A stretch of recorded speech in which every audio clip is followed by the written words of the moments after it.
The stagecoach groaned to a halt, its wheels coughing dust onto the wooden planks of Avery's Landing.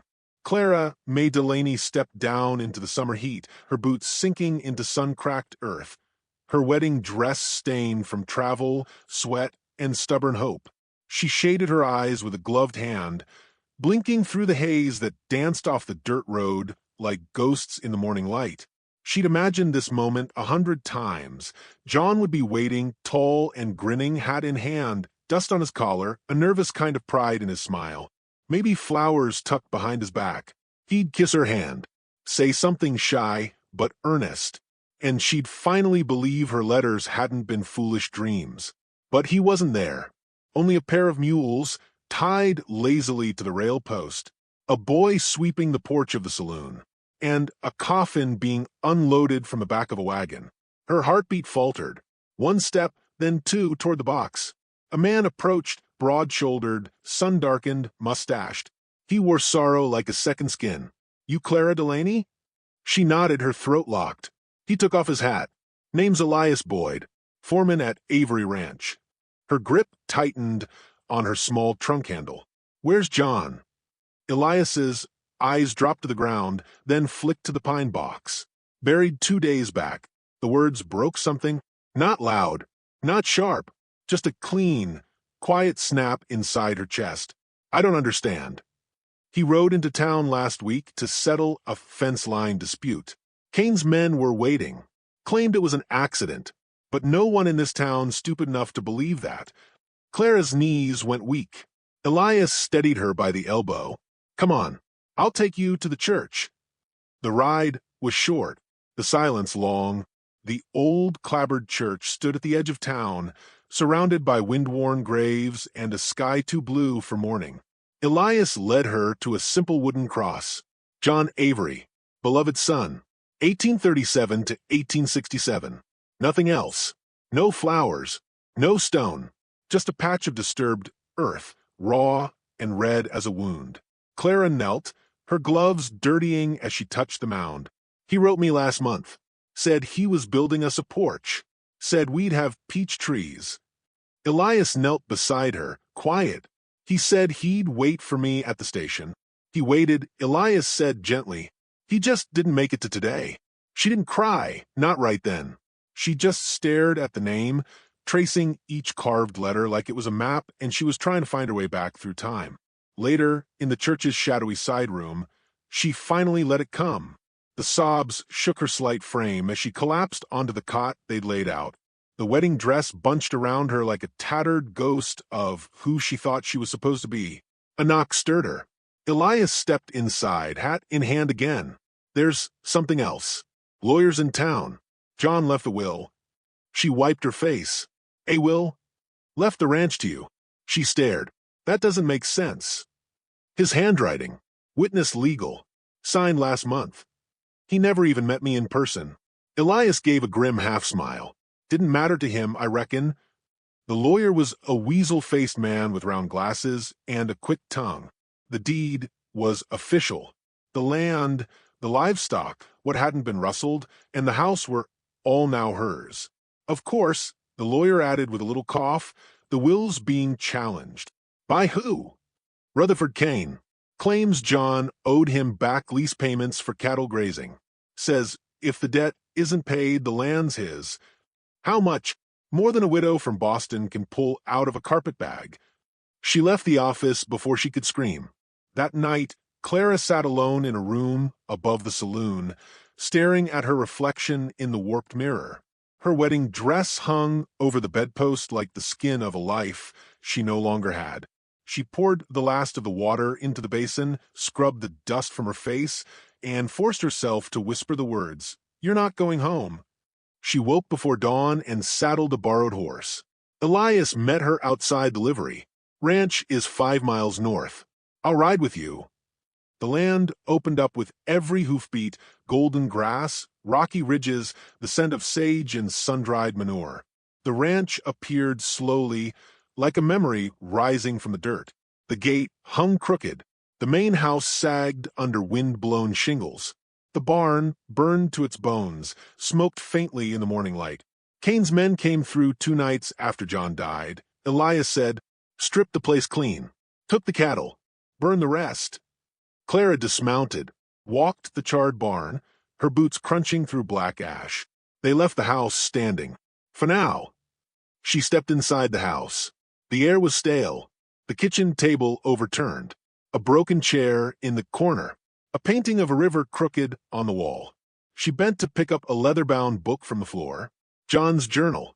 A ribbon marked a page near the back. Clara arrives July 7th. Ordered extra nails for porch. Told Elias to clear out the north field. Lord willing, this ranch might finally feel like home. She sat down hard on the dusty floor. Later that afternoon, a rider approached, 3 more behind him. Dust curled from their hooves like smoke signals. Elias stepped out with his shotgun cradled. "Stay inside," he warned. Clara didn't.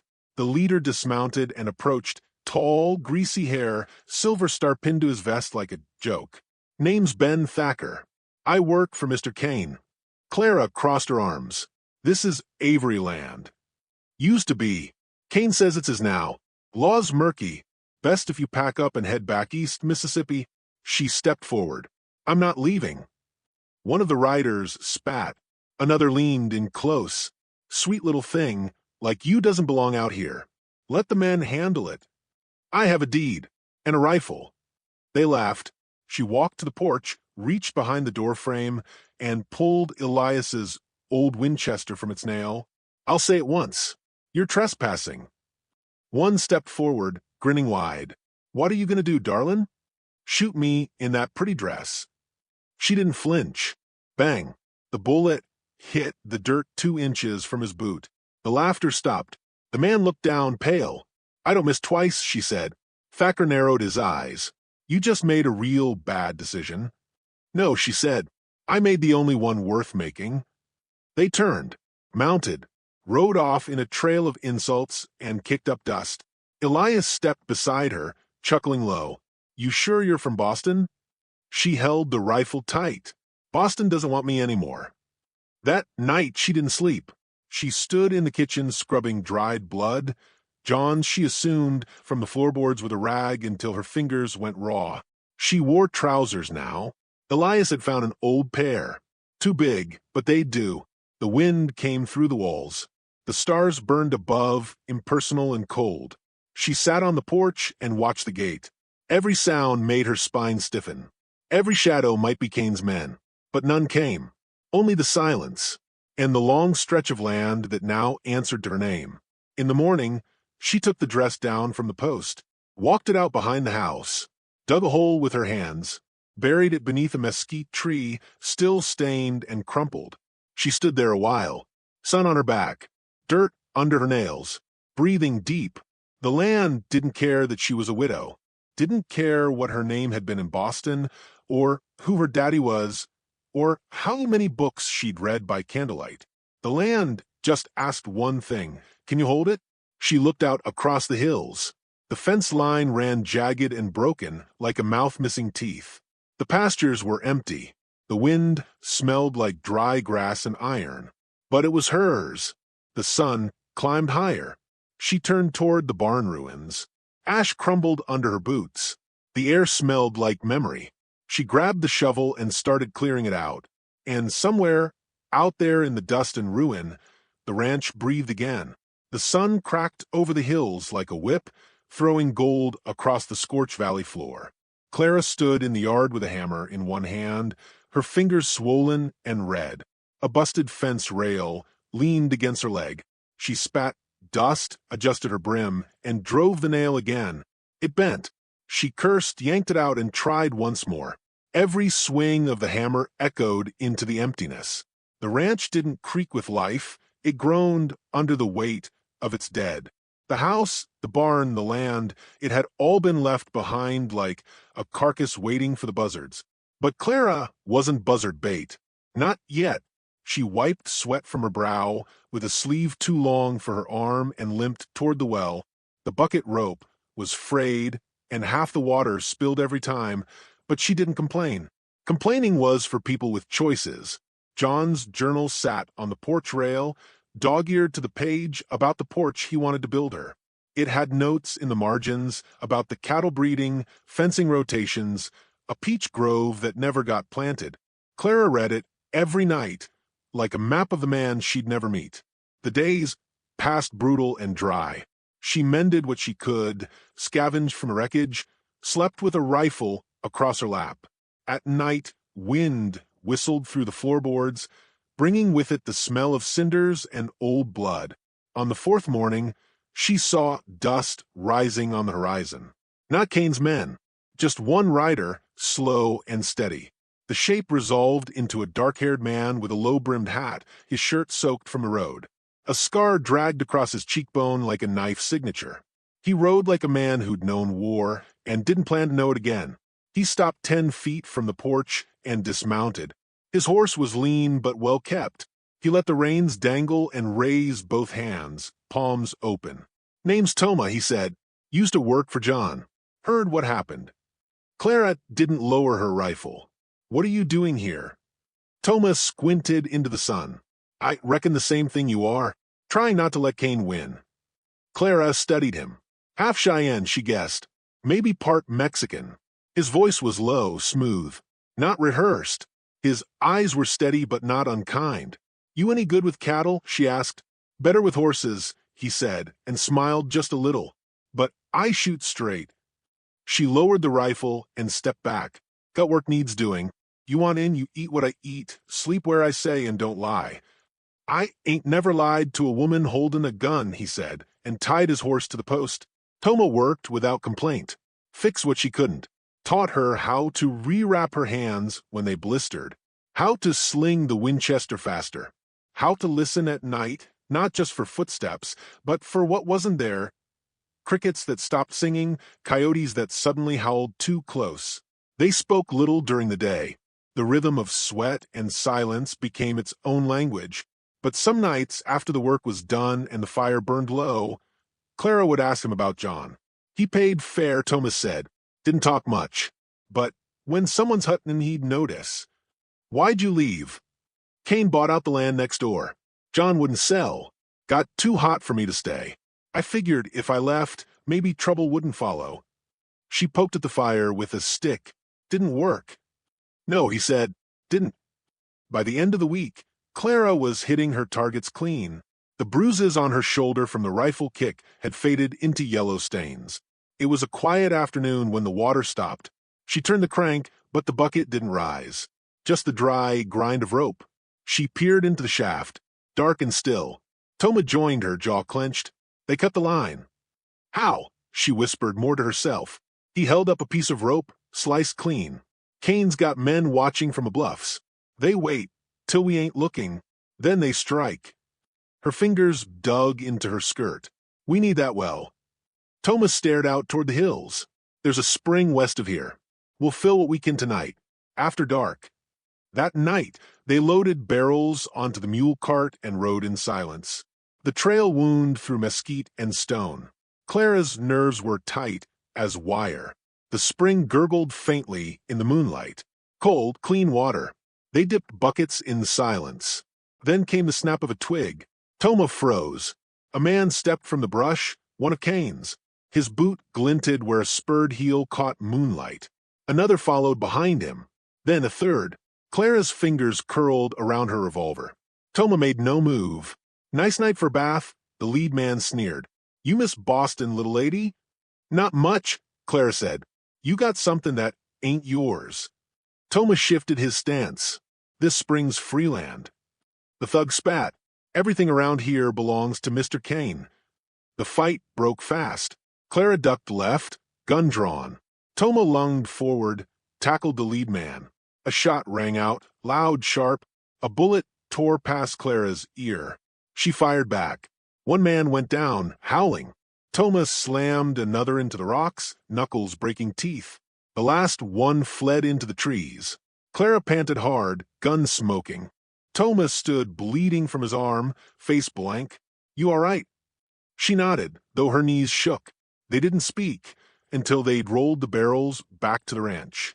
Toma stitched his wound by lantern light. Clara poured whiskey on the rag without flinching. You've done this before, he said. My mother was a nurse. Civil War. Her voice caught. She taught me before the fever took her. Toma looked at her like she was a puzzle with missing pieces. You got grit. She tightened the thread with her teeth. You think I came this far to lose now? The next day, a boy arrived from town with a note. Folded paper. No name. Clara read it, then lit it on fire. Kane wants a meeting, she told Toma. Alone. She nodded. At the saloon. Tomorrow. You think it's a trap? She stared at the flame as it licked the paper's edge. I'm counting on it. That night, she didn't sleep. Her mind played every outcome, bullets, ambush, humiliation. But one thread stayed constant.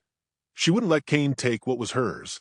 She rode into town at high noon, Toma watching from the ridge above. Her shirt was clean, her hair braided tight. The rifle strapped across her back. The saloon door swung wide. Kane was waiting inside, at a round table, a whiskey in hand. Big man, red face, voice like gravel and gunpowder. Miss Delaney, he said, gesturing to the seat across from him. Clara sat but didn't drink. You've made quite a stir, he said. Folks talking. About how a girl from Boston's holding a ranch on her own. I'm not alone. No, he smiled. I noticed that half-breed you brought in. Toma thought he was smarter than this. She didn't answer. Kane leaned forward. I'll make it simple. I got men, guns, and a signed affidavit saying John owed me more than that land's worth. You can give it up quiet, or I'll come take it loud. Clara stared at him. You think if you rattle the cage enough, I'll run? He smirked. I think women like you don't last long out here.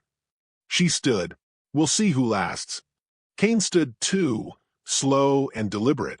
Next time I won't ask. She turned and walked out, never once letting her spine bend. The ride back was long, quiet, but her heart was fire now, not fear. At dusk, Toma handed her a tin cup of coffee. How bad? Worse, she said. He's coming. Toma stared into the fire. Then we meet him halfway. That night, the wind picked up. The cattle were long gone, but coyotes howled like the ranch still had something worth stealing. Clara sat by the fire, cleaning her gun, eyes flicking to the hills. Around midnight, a shot cracked. Then another. Toma burst through the door. Barn's burning again. Clara grabbed the Winchester. They're here. Smoke thick in the air. Flames leapt toward the sky. Shadows moved fast between the trees. 2, 3, maybe 4 figures. Clara dropped to one knee and fired. A man screamed. Toma ran past her, knife in hand. One of Kane's men rushed the porch. She fired point blank. He crumpled. Another came from behind the well. She pivoted, too slow. The man grabbed her arm. The gun clattered. He yanked her close. You ain't worth this land, he growled. She kneed him hard. He reeled. She grabbed John's old branding iron and swung it into his side. He went down screaming. The fire consumed what was left of the barn, but the house stood. By dawn, the attackers were gone, wounded or dead. Toma sat on the steps, bloodied and quiet. Clara stood over the smoking yard. She dropped the branding iron, picked up John's wedding ring from the dirt where the last man had fallen, pressed it to her chest. Later, she walked to the porch, dug a small hole, and buried it there. Not because she let go of him, but because she didn't have to carry the past to keep moving forward. The sky turned pale. The wind cooled. Toma came to stand beside her. They'll come back, he said. She nodded. Let them. The ranch was no longer something she'd been given. It was something she'd earned, scar by scar, wound by wound. And she would not give it up. Not now.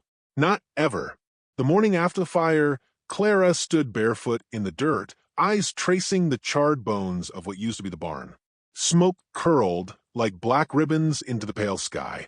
Thomas slept on the porch, his shoulder wrapped in bandages, rifle within reach. His face was lined with exhaustion, dried blood at his temple. The battle had been close, too close. She lifted a piece of scorched wood, still warm from the night's fury, and tossed it into a growing pile. The ranch smelled of smoke and iron, burnt wood, black powder, and blood. Her knuckles were raw, her blouse torn at the sleeve. But her jaw was set like granite. There would be no running, no surrender. Not while her heart still beat. By noon, word had reached town. Kane's men limped into Avery's Landing, nursing bruises and bullet wounds. One had a broken arm, another a singed boot. They said the widow had gone mad, said she fought like a woman possessed. Rumors lit the saloon like wildfire. The Boston bride who refused to die, the half-Cheyenne tracker who moved like a ghost, the ranch that wouldn't burn. Rutherford Kane sat in his study, a glass of rye untouched, papers strewn before him, land claims, grazing contracts, the original deed to the Avery homestead. His face, usually crimson with anger, was still cold, calculating. "She won't back down," said Thacker, arm in a sling. Kane didn't look up. "Then we'll make her." He sent word to the sheriff, a man long bought and paid for. A week from now, Kane promised Clara Delaney would be evicted by law or by force. Back on the ranch, Clara already knew what was coming. The silence in town was too sharp, the glances too quick. The blacksmith wouldn't meet her eyes when she came for nails. The grocer asked if she wanted credit extended just in case. Even the preacher wouldn't offer a word of comfort. On the third day, a letter arrived, official, sealed, sheriff's notice. She had 6 days to vacate the property or be removed. Clara read it aloud on the porch. Toma leaned against the post, his arm in a sling. "What happens if you don't leave?" he asked. "I won't." He nodded. "Then we need help." They rode to town before sunrise, horses trailing dust behind them like long, tired sighs. Clara didn't bother with a hat. Her hair was tied back, her eyes clear and full of fight. They stepped into the saloon together. Men glanced up, then back to their cards. The piano stopped. The barkeep froze mid-polish. Clara strode to the center of the room and stood still. A breath. Then another. "I need 5 good men," she said. "One's not bought. One's not afraid of Kane." Silence. "I'll feed you. Pay you. I'll fight beside you. But I won't beg." An old rancher at the end of the bar stood first. Thin, gray, shoulders stooped from years of lifting hay bales and burying dreams. He set down his glass. "I worked this land before Kane had his first whisker. I'll help." Next came a woman in a sun-faded dress, hair streaked with silver. "My boy died trying to keep his homestead. I couldn't fight then. I'll fight now." Then 2 brothers, cattlemen from north of the river.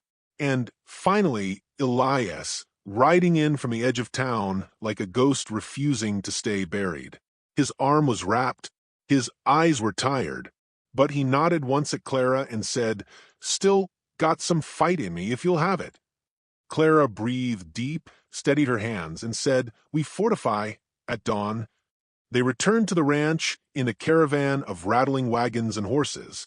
They carried tools, rifles, boxes of bullets, old war coats, and dynamite sticks hidden under sacks of beans. Elias took watch on the western hill. The brothers built barricades from felled trees. Toma laid traps in the tall grass, taught Clara how to set a wire snare, how to listen for hooves at night. The woman from the saloon, her name was Hattie, boiled water in the kitchen and repurposed her sewing needles into makeshift medical gear. Her hands never shook. At night, Clara walked the perimeter. Her boots scuffed dry dirt. The stars hung heavy above, silent witnesses to the coming storm. She found John's journal one evening in the bottom drawer of his desk. Pages weathered, spine cracked. The last entry was dated 2 days before he died. If she's anything like her letters, this place might just stand a chance. I don't know why I'm afraid. Maybe because when she gets here, I'll finally have something to lose. Clara closed the book and whispered, "You don't have to be afraid anymore." "I'm not." On the 6th day, the sheriff came. Thomas saw the dust cloud first. A dozen men rode in. Kane at the front, face tight with confidence. Behind him, hired guns with cold eyes and cleaner shirts than any ranch hand deserved. The sheriff rode at Kane's side, hat low, lips thin. Clara stood on the porch, Winchester cradled in her arms. Elias stood to her left, Toma to her right. The others spread out, rifles resting on fence rails, eyes unblinking. Kane reined in 10 yards from a gate. "Your time's up," he called. "This ain't personal, Miss Delaney. It's business." Clara didn't move. Then you'll understand when I say this is mine. My house. My land. My fight. The sheriff cleared his throat. You're ordered to vacate. Now. Clara stepped off the porch. She reached into her coat and pulled out a folded sheet of paper. This is a signed affidavit from the Avery attorney, she said. John's will. Properly witnessed. Deeded in full. Kane waved it off. Well, doesn't matter if he owed me money. He didn't, she said. I found the ledgers. Cross-checked every debt. He paid you off 2 weeks before he died. I've got the receipts. With signatures. Yours. Kane's lip twitched. Clara held up another slip. And I have witnesses, townsfolk who remember him saying it. A lawyer who filed the debt release. They'll testify if I ask. The sheriff shifted uncomfortably. Kane's face went red. This land's mine, Clara said. And if you step onto it again, we won't be having a conversation. Kane sneered. You think this patch of dirt's worth dying for? Clara raised her rifle. I know it is. The first shot came from Kane's man to the left, tried to clip Elias off the fence. Elias dropped and fired back. A bullet caught the shooter in the thigh. He screamed, toppled from his horse. Gunfire ripped through the air. The widow's porch became a battlement. Clara moved with precision, firing, ducking, reloading. Toma disappeared into the brush and re-emerged behind Kane's flank, taking down one of the mercenaries with a blade across the throat. The cattleman brothers fought from the barn's broken frame, picking targets through the slats. Smoke filled the yard. Horses screamed. Men shouted. Blood hit the dirt. Clara spotted Kane retreating toward the gate, shotgun still slung. She broke cover and ran. Bullets whizzed past her. Someone screamed her name. She didn't stop. Kane turned, shocked to see her closing in. He raised his shotgun. She dove behind a wheelbarrow as the blast shattered its frame. She rolled, came up, gun leveled. Kane hesitated. She fired. The bullet hit him just below the ribs. Kane staggered back, dropped the shotgun, fell to one knee. Clara walked toward him, every step like thunder in her ears. He looked up, blood on his lips. You don't know what you've done, he rasped. She knelt. Yes, I do. I took it back. He reached for his belt. She kicked his hand away. By the time the sheriff reached them, Kane was on the ground, gasping. Not dead, but close. Clara looked at the sheriff. It's over. He stared at her, then at Kane, said nothing, then turned and walked away. The battle ended as quickly as it had begun. Kane's men, those who could, fled. The wounded were tended. The dead were covered. The town had watched from a distance. Now they trickled in, slow, hesitant, but respectful. The sheriff resigned the next day. The lawyer verified the debt papers and filed a formal declaration naming Clara the uncontested owner of Avery Ranch. Some started calling it Widow's Ranch. Weeks passed. The fences were rebuilt. The well redug. A new barn frame rose against the sky. Clara stood one morning with Toma, overlooking the valley. Still think I should have left? She asked. He smiled. Never did. She reached into her pocket and pulled out John's journal. I think it's time I started a new one. Toma looked at her. You earned that. They stood in silence as the wind moved over the land like a slow tide. The ranch was quiet now, but not dead. It breathed. It lived. And it belonged to a woman who had come in lace and left in blood. The land hadn't broken her. She had bent it to her will. And somewhere under the mesquite tree, her wedding dress turned to dust. So, what do we take from this tale? Maybe this. The frontier was never meant for the faint-hearted. It didn't give kindness, and it didn't offer fairness. But it respected the ones who stood their ground, who built something from ruin and dared to hold it. Clara rose before dawn. The wind held the bitter tang of ash even now, though the fires had long since been doused. She pulled on her boots in silence, tied back her hair, and stepped into the bone-cold yard, her hand already curling around the rifle's worn grip. There were chores to be done, yes, fences to mend, and hay to lift, but more than that, there was a choice to make. Toma was already saddling his gelding. His arm, still stiff from the bullet wound, moved slower than usual, but his eyes met hers with quiet readiness. They'll come back, he said. They always do, she answered. She meant Cain's men. But she also meant the past, hers, John's, this land's. It always circled back, like coyotes in the dark. And this time, she didn't know if bullets would be enough. Elias stepped out from the bunkhouse, dragging a saddlebag, his gait uneven, favoring one side. His face was grayer than usual. The wound near his ribs was festering, and Clara knew the infection was spreading faster than he let on. You should rest, she told him. Reston never stopped a storm, he muttered. They were heading into town. Not to buy supplies. There was no time left for that. Cain had gone quiet after the failed eviction, but the silence didn't fool her. He was regrouping, and whatever came next wouldn't be loud until it was too late. The three of them rode without speaking, their shadows long across the prairie. At the edge of Avery's Landing, Clara slowed her horse. I go in alone, she said. Toma frowned. That's foolish. I'm not asking permission. He clenched his jaw, but nodded once. Elias spit to the side and said, Be back in 10 minutes, or I'm coming in behind you. She dismounted outside the bank. Inside, the air was heavy with polish and sweat. Men looked up as she entered, men in suits, men with pens behind their ears and numbers in their eyes. Clara walked straight to the manager's office. Mr. Whitlow, a balding man with skin like parchment and hands that trembled when he signed papers, looked up with barely contained dread. Mrs. Delaney. I'm not here for pleasantries. She placed the deed on his desk, the one Cain had tried to bury, and the one the lawyer in Cheyenne had validated with official stamps and ink still fresh. I want you to send a copy of this to the land office. I want it filed by sundown. He blinked. I thought that matter was still in dispute. Not anymore. And I suggest you act fast, Mr. Whitlow, because the law's about to come riding hard, and you'll want to be on the right side of it. She left before he could answer. Back outside, Toma and Elias had dismounted, standing near the post office. Elias looked pale. Toma handed her a note. Courier dropped this while you were inside. Clara unfolded it. The writing was clean, precise. Cain's hand. Come alone. Tonight. The ravine near Dry Rock. You know the spot. No guns. If you don't show, your ranch burns before sunrise. Clara folded the note and tucked it into her coat. We ride now, she said. No guns. Elias asked. I'm bringing one, she said, just not where he can see it. They reached Dry Rock just before sunset. The canyon yawned beneath them. Red cliffs stained with the memory of rain.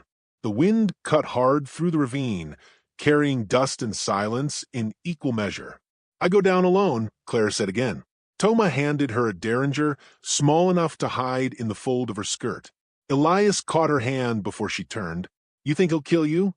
Clara looked past him, toward the lowering sun. Only if I don't do it first. She climbed down the rocks without hesitation. Cain was waiting near the edge of a dry creek bed. Two men flanked him, both armed, though they kept their hands loose and eyes sharp. Thought you might come, Cain said. I'm here. That's what you wanted. I wanted a conversation. That's all. She didn't believe him for a second. Cain stepped forward, hands clasped behind his back. You're becoming a problem, Clara. I gave you every chance to leave, even tried to let the law settle it. But you just won't bend. Maybe you mistook me for someone else, she said. Someone afraid. Cain gave a tight smile. You should be. Because if I walk away from here without that land, then I'm not just ruined. I'm buried, and I don't plan on dying in a ditch. She took a step closer. Then get off my land and live to see another day. Don't be foolish, he hissed. You really think the town will protect you? You think your name means anything? I built that town, funded the railroad spur, bought the sheriff his first dam hat. Clara felt her heart pounding now, sharp and steady. You didn't build anything, she said. You bought what was already broken and called it yours. But this ranch was earned, with sweat, with blood. And if you want it, you'll have to bury me here. Cain's smile turned to a sneer. So be it. He reached for his pistol. Clara moved first. The derringer was out before his hand reached the grip. She fired once, square into his thigh. Cain screamed, staggered back, dropped his pistol into the dirt. One of his men raised his gun. Toma's rifle cracked from a ridge. The man dropped without a sound. The second fled. Cain writhed in the dirt, clutching his bleeding leg. "You shot me," he gasped. "You tried to steal what was never yours," she said. "You live, but you'll limp the rest of your life. Maybe it'll remind you." He tried to speak, but she turned and climbed back up the rocks without waiting to hear it. By nightfall, they were home again. Word spread fast. Cain bested by the widow, his claim broken, his power fractured. Elias collapsed the next day. The fever had taken hold. Clara sat beside his bed, sponging his brow, whispering stories from the trail, hoping to keep him tethered. He squeezed her hand once, then no more. They buried him under the cottonwood near the barn, same as John. Toma carved the stone himself. By the week's end, the town had changed. The sheriff's replacement rode in, this one sent by the territorial governor, and honest enough not to take bribes. The ranch was safe. For now. Clara stood on the porch that evening, watching Toma work the fence line, watching the wind sway the long grass like waves. Her hands still ached from the climb, from the recoil of the derringer, from the years she'd carried grief like a weight across her chest. But her heart was lighter now, not empty, but changed. "Everything all right?" Toma called from across the yard. She nodded. "More than all right." He walked toward her, hat in hand. "You know," he said, "you could leave now. Sell the place. Go back east. Live easy." Clara looked out across the land, the sun settling behind the ridge, the fields bruised with shadow. "I could," she said. He waited. "But I won't." He smiled, small and slow. "Didn't think so." She leaned against the post, arms crossed. "There's still work to do," she said. "Fields to turn. Herd to rebuild. House needs paint. We'll get to it." She turned to him then. Really looked. "You're staying?" He nodded. "If you'll have me." Clara's answer came not in words, but in a look that needed no translation. The wind picked up, tugged at the porch boards. The land stretched out before them, scarred but not broken, waiting for the next sunrise. The fight was over, but the story was just beginning.